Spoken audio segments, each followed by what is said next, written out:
रमजान ईदच्या आणि गुढीपाडव्याच्या लोकांना काय संदेश देणार आहे आपण?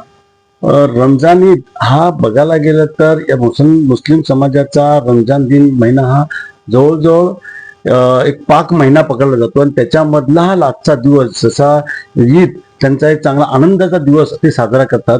तसाच आमच्या मराठी माणसांचा, महाराष्ट्रीयन माणसांचा हा गुढीपाडवा नवीन वर्षाची सुरुवात म्हणून आम्ही इकडनं केली जाते.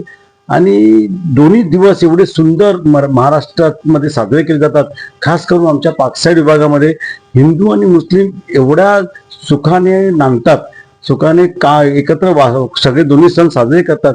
हे बघितल्यावर खरोखर आम्हाला कधी वाटतच नाही मराठी माणसांना की आम्ही मुस्लिम समाजाबरोबर त्यांचा सण साजरा करतो, की त्यांना कधी वाटत नाही की ते आमच्या हिंदू धर्माचा सण साजरा करतात.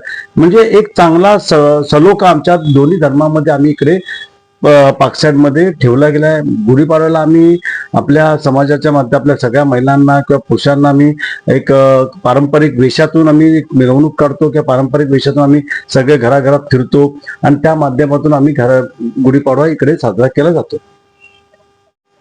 रमजान आणि गुढीपाडव्याच्या लोकांना काय संदेश आहे? खरं तर यावेळेस गुढीपाडवा आणि रमजान ईद लागोपाठ आलेले आहे, एका दिवसाच्या फरकाने आले आणि दोन्ही सण असे पाडव्याचा सण आमच्यासाठी म्हणजे मराठी बांधवासाठी खूप काही सांगून जातो किंवा खूप काही त्याला महत्व आहे. कारण हा हिंदूंचा पहिला सण किंवा मराठी माणसाचं नवीन वर्ष इथून सुरुवात होतं, तर त्याच्यामुळे हा सण पण तेवढाच महत्वाचा आहे जेवढा मुस्लिम बांधव